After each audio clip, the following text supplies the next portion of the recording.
자, 설교 제목 한번 해봅니다. 버려진 돌이 모퉁이 돌이 되었습니다. 한 번 더 봅니다. 버려진 돌이 모퉁이들이 되었습니다. 오늘은 사사시대에 하나님께서 사용하셨던 인물 중에서 입다를 말씀으로 함께 만나보려고 합니다. 입다는 사사기에 등장하고 있는 12명의 사사들 중에서 8번째로 등장하고 있는 인물입니다. 입다가 등장하던 시대의 이스라엘은 암몬 족속에 의해서 18년 동안 압제를 받던 시대였습니다. 사사기에서 반복이 되고 있는 사이클이 6번째로 반복이 되고 있는 것입니다. 하나님께서는 이스라엘 공동체가 또다시 우상 숭배의 죄악에 깊이 빠지게 되자 이스라엘에게서 잠시 손을 떼버리십니다. 그러자 암몬 족속이 요단강 동쪽에 침공을 해서 요단강 동편 지역에는 이스라엘의 영토를 점령하고 18년 동안 지배를 하게 됩니다. 이뿐만이 아닙니다. 요단강 동편에는 이스라엘의 영토를 18년 동안 지배하던 암몬의 왕은 아예 요단강 서편에 있는 이스라엘의 본토 모두를 다 빼앗으려고 요단강을 건너 요단강 서편의 지역에 있는 유다와 베냐민과 에브라임까지 침공을 하게 됩니다.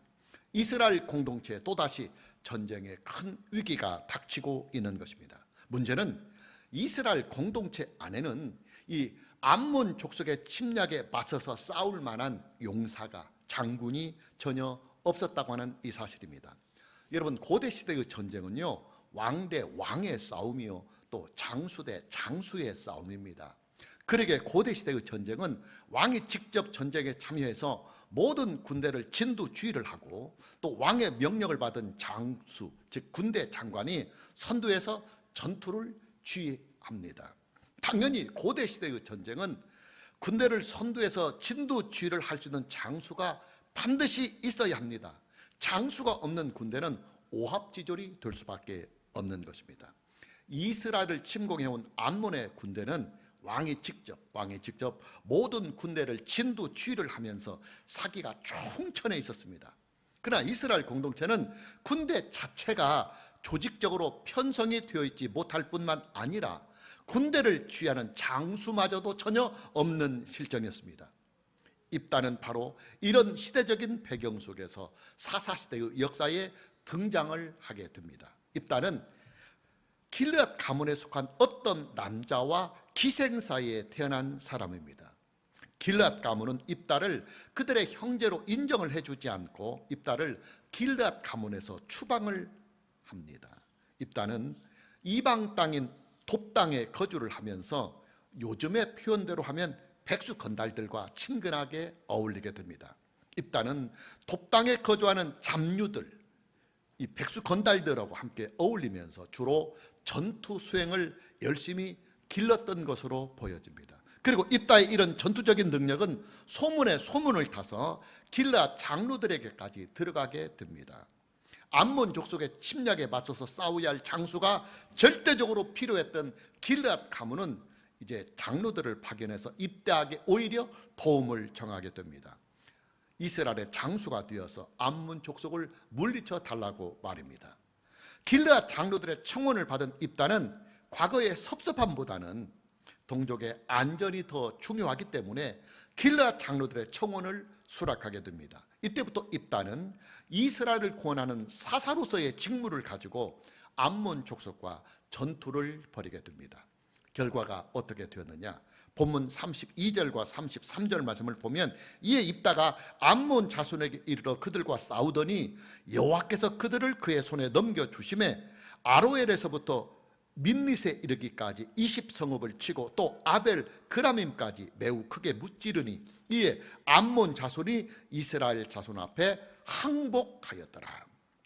입다가 이끄는 이스라엘의 군대가 암몬의 군대를 크게 무찔러서 암몬 족속에게 빼앗겼던 성읍들과 영토들을 다시 다 되찾고 암몬 족속의 왕에게 항복을 받아나게 된 것입니다. 오늘의 설교는 입다라고 하는 이 인물을 함께 조명해 보면서 하나님께서 어떤 사람을 하나님의 선하시고 의로운 일꾼으로 사용을 하고 계시는지 말씀을 함께 만나보려고 합니다. 첫째, 입다는 자기의 약점을 자기의 약점을 믿음으로 잘 극복한 사람입니다.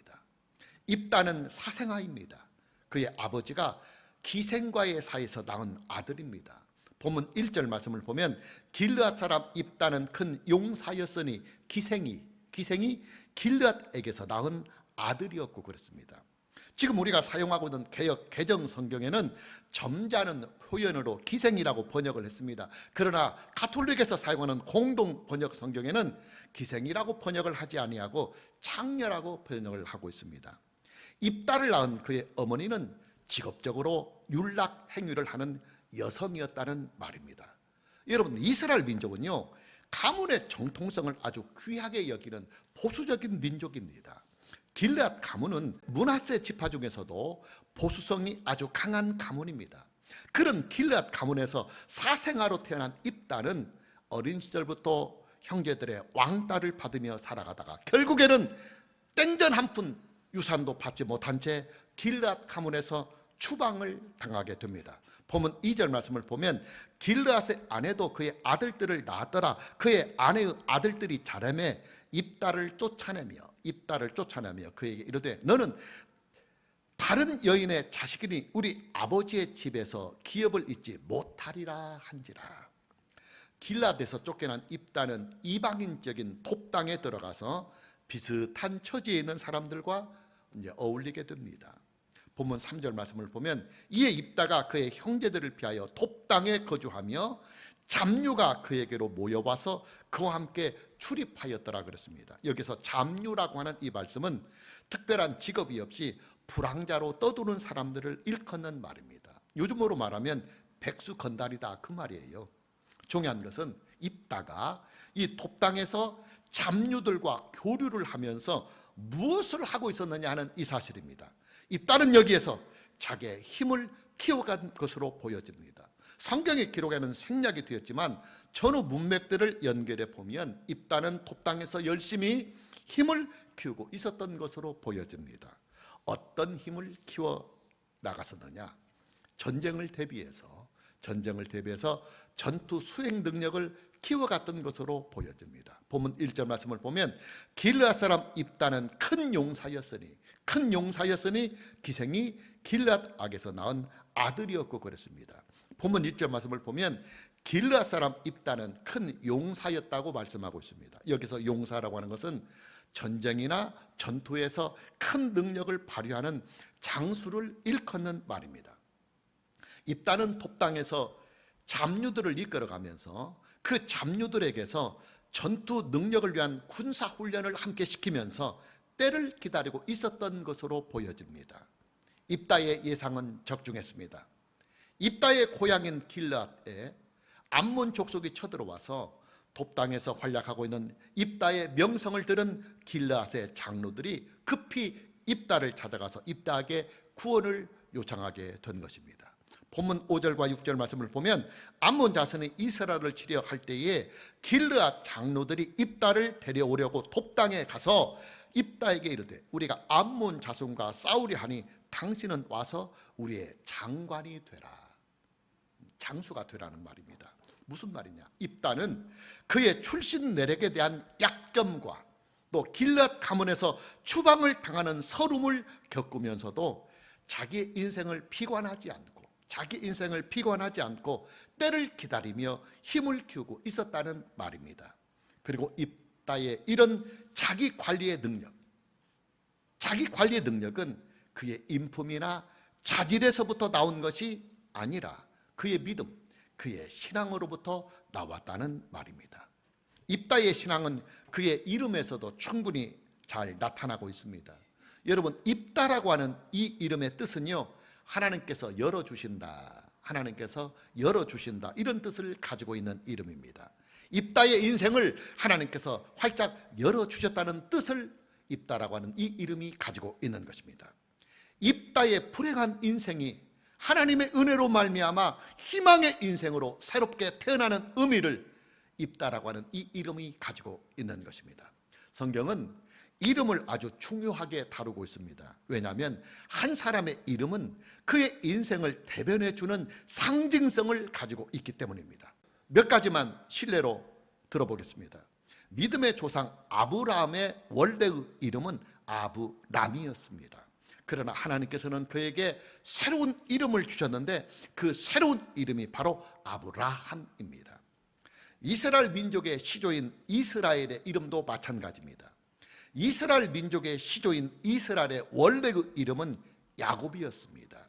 야곱이라고 하는 이 이름의 뜻은 사기꾼이다, 남을 속여먹는 사람이다, 이런 이름을 가지고 있습니다. 하나님께서는 야곱이라고 하는 이름 대신에 새로운 이름을 그에게 주십니다. 하나님께서 야곱에게 주신 새로운 이름이 뭐냐? 이스라엘이라는 새로운 이름입니다. 신약에서도 마찬가지예요. 예수님의 12제자들 중에서 수제자격이었던 베드로의 원래의 이름은 시몬이라고 하는 이름이었습니다. 예수님께서는 시몬이라고 하는 이 이름 대신에 베드로라고 하는 새 이름을 그에게 주셨습니다. 신약시대에서 가장 위대한 하나님의 사람이라고 일컬어지는 사도 바울의 원래의 이름도 사울이었습니다. 바울이라고 하는 이 이름은 예수님을 믿은 후에 새롭게 얻은 이름이었습니다. 입다는 그 이름이 말해주듯이 믿음으로 인생을 살아간 사람입니다. 비록 기생의 아들이라고 하는 이 큰 약점의 꼬리표를 늘 달고 다니는 인생이었지만, 그러나 그는 그런 약점으로 인하여 스스로를 비관하지 아니하고 믿음으로 자기의 약점을 능히 듣고 일어선 사람이었습니다. 그러기에 신약 성경은 그를 믿음의 영웅의 대열에 함께 올려놓고 있는 것입니다. 우리가 참고절로 히브리서 11장 32절 말씀을 보면 내가 무슨 말을 더 하리요? 기드온, 바락, 삼손, 입다, 다윗 및 사무엘과 선지자들의 일을 말하려면 내게 시간이 부족하리로다. 우리가 알다시피 히브리서 11장은 하나님의 구속사를 섬기며 살아간 믿음의 영웅들의 행적을 쭉 기록해 놓고 있습니다. 중요한 것은 히브리서 11장에 입다라고 하는 이 이름이 기록이 되어 있다고 하는 이 사실입니다. 입다의 믿음은 신약 성경이 증명을 해주고 있다, 그 말이에요. 여러분 주변에서 보면요, 자기의 약점 때문에 늘 인생을 피관하며 살아가는 사람들이 적지 않게 있습니다. 신체적인 장애의 약점이나 또 가방끈이 짧다는 약점이나 또 가정 형편이 어렵다고 하는 약점이나 혹은 전과 사실에 대한 약점 등으로 인해서 스스로의 인생을 어둠으로 몰고 가는 사람들이 의외로 많이 있습니다. 또 어떤 사람들은 팔자 타령을 하기도 합니다. 내 인생은 팔자가 사나워서 이렇게 어렵고 힘들고 만사가 다 꼬여진다고 말입니다. 또 어떤 사람은 속칭 신병이라고 하는 것으로 고생을 하는 사람들도 주변에 있습니다. 그리고 그 신병 때문에 원치 않는 무당의 길을 가는 사람들도 있습니다. 그러나 여러분, 단언을 하건대요, 예수님을 믿으면 새로운 인생을 살게 됩니다. 예수님을 믿으면 팔자를 고칠 수가 있고 약점을 고칠 수 있는 힘이 생기고 귀신들의 압제나 영향으로부터 온전하게 자유로워질 수가 있습니다. 당연해요. 왜냐? 예수님을 믿으면 죄 사함을 받기 때문에 죄 때문에 발생하는 모든 불행들을 다 깨끗이 청산을 할 수가 있고, 또 예수님을 믿으면 성령으로 말미암아 예수님과 연합이 되기 때문에, 접붙임이 되기 때문에 예수님의 능력이 내 안에 항상 머물러 계시고, 또 예수님을 믿으면 하나님의 자녀가 되기 때문에 하나님 아버지께서 그의 인생을 보살펴 주시기 때문입니다. 오늘 저와 여러분 모두에게 내게 있는 약점 때문에 스스로를 어둠으로 몰고 가지 아니하고 믿음으로 그 모든 약점들을 잘 극복하면서 복된 인생을 살아갈 수 있는 이 은혜가 있기를 주님의 이름으로 축복합니다. 두 번째로 입다는 중심이 딱 잡혀져 있는 사람입니다. 입다는 기생의 아들이라고 하는 이 이유로 길앗 가문에서 추방을 당한 사람입니다. 그것도 길앗 가문의 기업을 전혀 얻지 못한 채로 말입니다. 요즘으로 말하면 땡전 한 푼 없이 맨몸으로 가문에서 쫓겨났다는 말입니다. 어떻게 보면 입다의 마음속에 분노의 불을 품거나 복수의 칼을 품을 수도 있었을 것으로 보여집니다. 그러나 입다는 공과 사가 분명한 사람입니다. 그는 자기의 개인적인 감정에 밀려서 하나님의 뜻을 등지는 사람이 아니었습니다. 그는 사사로운 섭섭함 때문에 백성들의 위기를 외면하거나 또 가문이 자기를 필요로 할 때, 민족이 자기를 필요로 할 때 거절을 하지 아니하였습니다. 본문 7절 말씀을 보면 입다가 길르앗 장로들에게 이르되 너희가 전에 나를 미워하여 내 아버지의 집에서 쫓아내지 아니하였느냐? 이제 너희가 환난을 당하였다고 어찌하여 내게 왔느냐 하니라. 길르앗 가문을 향한 입다의 서운한 마음이 드러나고 있습니다. 입다는 길르앗 장로들에게 나를 기생의 아들이라고 쫓아낼 때는 언제고 이제 너희가 환난을 당하였다고 어찌 내게 왔느냐 하면서 길르앗 가문을 향한 그의 섭섭한 마음을 토로합니다. 계속해서 본문 11절을 봅니다. 이에 입다가 길르앗 장로들과 함께 가니 백성이 그를 자기들의 머리와 장관을 삼은지라. 입다가 미스바에서 자기의 말을 다 여호와 앞에 아뢰니라 그랬습니다. 입다는 길르앗 가문에 대하여 섭섭함이 크게 있었지만 그러나 길르앗 장로들이 자기를 찾아와서 도움을 요청하자 기꺼이 그 요청을 받아들였습니다. 이뿐만이 아닙니다. 입다는 이스라엘의 사사가 된 후에 암몬 족속과의 전투를 벌일 때에도 무작정 무력을 먼저 휘두른 것이 아닙니다. 그는 먼저 암몬 왕에게 정중하게 사신을 보내서 당신이 쳐들어온 이유를, 우리나라를 쳐들어와서 이렇게 많은 사람을 죽이고 땅을 점령하고 18년 동안 우리를 압제하는 그 이유에 대하여 밝혀보십시오 하고 정중하게 묻습니다. 그리고 암몬 족속과 전쟁을 하면서도 입다는 그 전쟁에 대한 명분을 하나님의 구속사적인 관점에서 그 전투의 명분을 찾았습니다. 본문 23절과 24절 말씀을 보면 이스라엘의 하나님 여호와께서 이같이 아모리 족속을 자기 백성 이스라엘 앞에서 쫓아내셨거늘 네가 그 땅을 얻고자 하는 것이 옳으냐?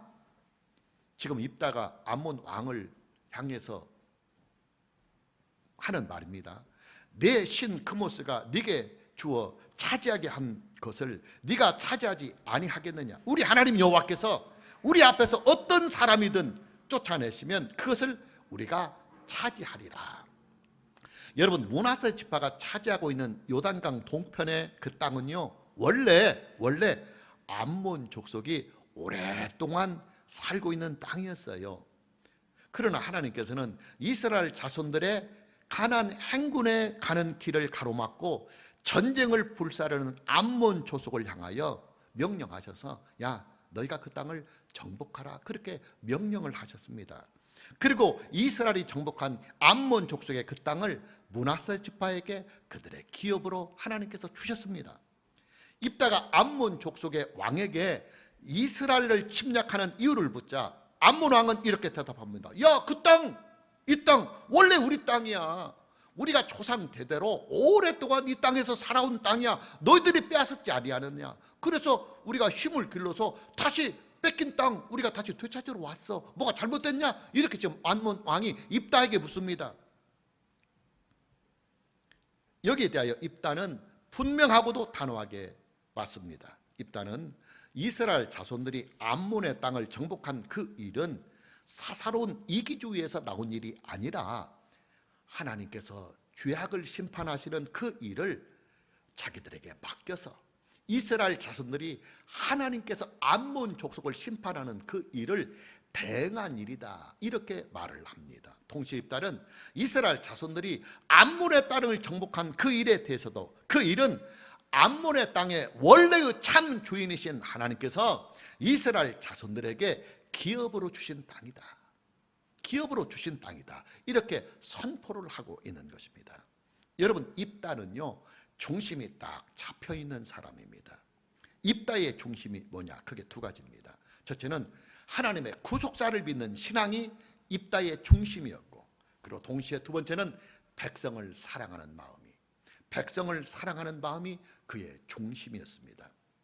하나님께서는 중심이 딱 잡혀있는 사람을 아주 기쁘게 사용하십니다.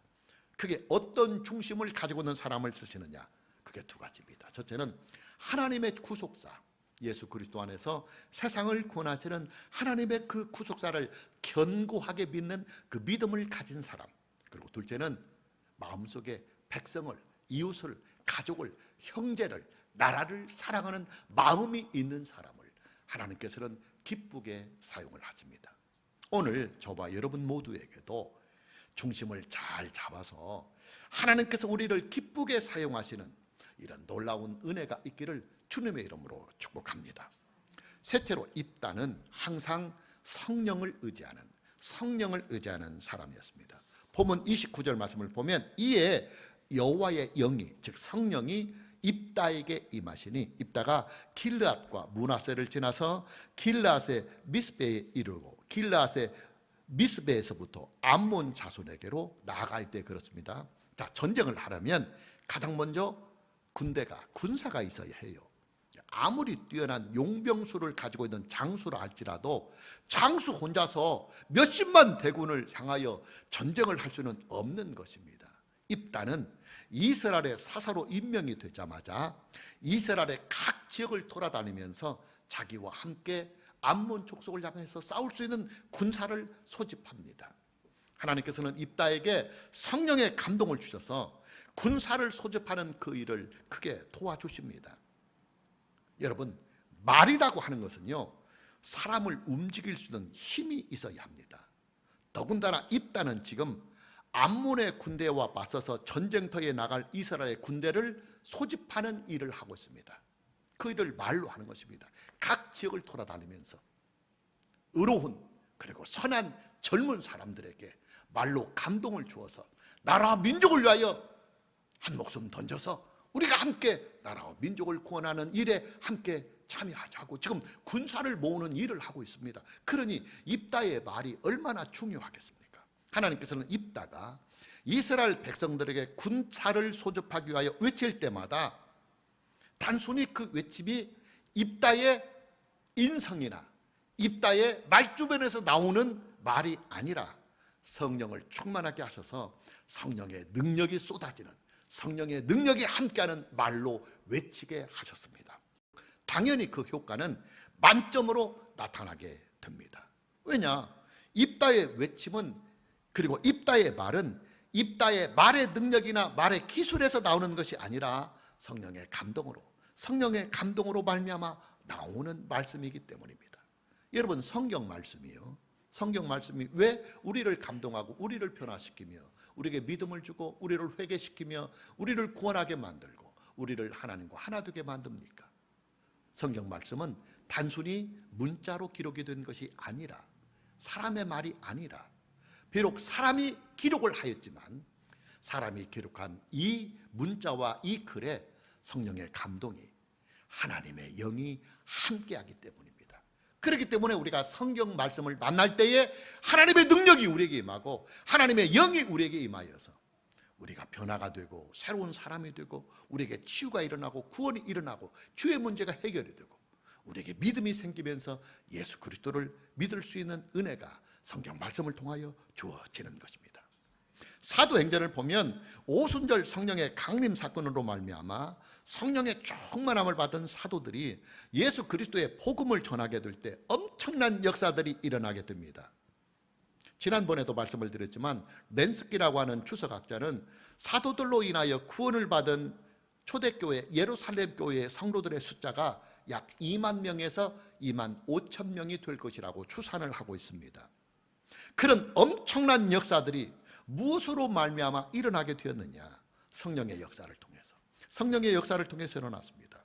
사도들은 성령의 충만함을 가지고 복음을 전하였고, 그렇게 복음을 전하게 될 때 성령의 능력이 그 복음을 듣는 사람들의 심령을 감동시켜서 예수님을 믿게 하시고, 또 그들에게 있는 주의 문제가 해결이 되고 그들에게 있는 각색의 질병들과 더러운 귀신들이 쫓겨가면서 그들에게 하나님의 구원의 능력과 구원의 은혜와 복이 임하였던 것입니다. 하나님께서는 하나님의 말씀에 순종해서 하나님의 선하신 일을 하고자 하는 하나님의 사람들에게 성령으로 충만케 하십니다. 그리고 그런 성령의 능력을 통해서 그 사람이 가지고 있는 학문적인 약점, 언어의 약점, 살아온 날의 약점, 인격적인 약품, 또 도덕적이며 윤리적인 약점까지라도 다 보완을 하게 하셔서 성령의 능력을 가지고 말의 능력이 있게 하시고, 그리고 그의 일에 하나님의 역사가 함께하게 하시는 것입니다. 여러분, 하나님의 일은요, 우리가 하는 것처럼 보여지지만 사실은 하나님께서 우리로 하여금 하게 하시는 것입니다. 어떻게 하게 하시느냐? 우리 안에 내주하시는 성령의 능력을 통해서 하게 하시는 것입니다. 제가 초등학교 때 삼리에서 우리나라 국도 1번 도로 아스팔트를 처음으로 갈 때요, 군대에서 송우림 장군이 국회의원 출마하려고 이렇게 서비스해가지고 한 것입니다. 근데 그 포크레인 엄청나더라고요. 그 힘이. 저는 처음 봤어요. 그 기계. 사람이 할 수 없는 그 엄청난 그 땅덩어리들을 그 포크레인 한다가 다 파가지고 다 거기다 새로운 포장도를 만들 때 저는 포크레인이 엄청난 충격이었습니다. 포크레인이 일을 해요. 엄청난 일을 합니다. 근데 포크레인은 사람이 움직여야 해요. 운전기사가 움직여야 합니다. 근데 사람이 없으면, 이 기계를 다룰 수 있는 사람이 없으면 아무리 큰 포크레인도 쓸모가 없어요. 여러분, 일은 우리가 하는 것처럼 보여져요. 우리가 발을 움직이고 손을 움직이고 우리가 머리를 쓰고 땀을 흘리고 때로는 돈도 투자하고 시간도 투자하고 인생을 투자해서 우리가 하는 것처럼 보여지지만 사실은 우리는 포크레인이에요. 이 포크레인을 움직이는 분은 하나님이십니다. 우리로 하여금 하나님께서 일을 하게 하시는 것입니다. 예수님을 바르게 믿는 자들에게는 성령께서 내주하십니다. 우리 안에 내주하시는 성령께서는 우리로 하여금 하나님의 일을 넉넉하고도 충분하게 감당을 할 수 있도록 우리에게 성령을 통해서 능력과 지혜를 주십니다. 오늘 저와 여러분 모두에게 내주하시는 성령의 능력과 그 지혜를 가지고 하나님의 일을 넉넉하고도 충분하게 잘 수행해 나갈 수 있는 이 은혜가 있기를 주님의 이름으로 축복합니다. 마무리합니다. 여러분, 하나님께서는요, 저와 여러분들을 향해서 성경 말씀으로 부르시고 또 성경 말씀으로 세우시고 또 성경 말씀으로 사용하십니다. 성경 말씀으로 부르시고 성경 말씀으로 세우시고 성경 말씀으로 사용하시는 하나님께서는 우리에게, 성경을 믿는 그에게 성령으로 능력과 지혜를 공급해 주십니다. 따라서 하나님의 일은 자신의 약점이나 환경의 문제로 인하여 전혀 지장을 받지 아니합니다. 성경 말씀을 믿고 성경 말씀에 순종해 나가면 성령께서 그를 이끌어 갑니다. 운전해 가십니다. 사용해 가십니다. 그래서 안전하고 평안하고 지혜롭고 능력 있게 하나님의 일을 충분하게 가능케 하십니다. 오늘 저와 여러분 모두에게 우리의 생명과 인생이 하나님의 영광과 하나님의 선하시고 의로우신 뜻을 이 땅에 이루어가는 하나님의 일꾼으로 쓰임받을 수 있는 이 은혜가 있기를 주님의 이름으로 축복합니다. 찬양합니다.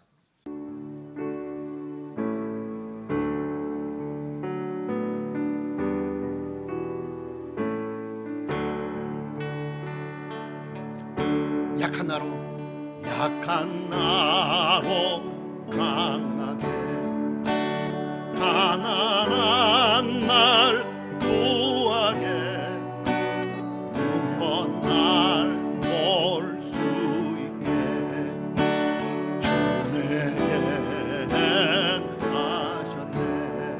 다시 약한 나로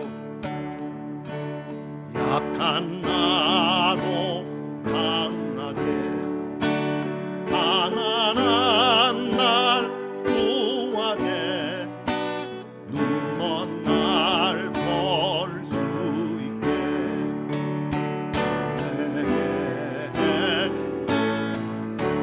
다시 오른손 들고 약한 나로 강하게 가난한 날 구하게 눈먼 날 볼 수 있게 주에게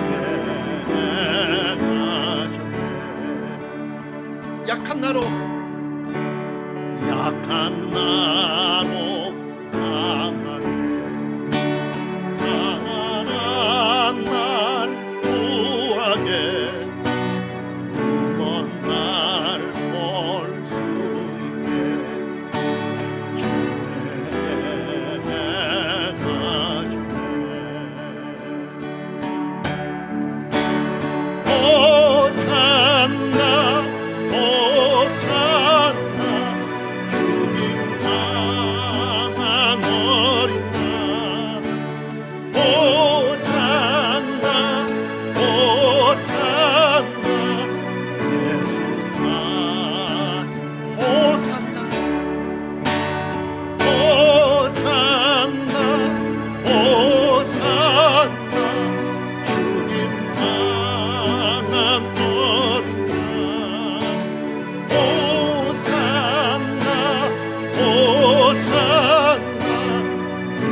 씻겼네.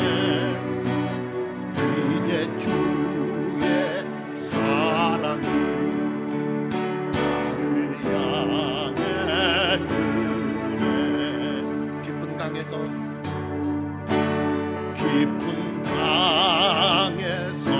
주가 나를 일으키셨도다. 구원의 노래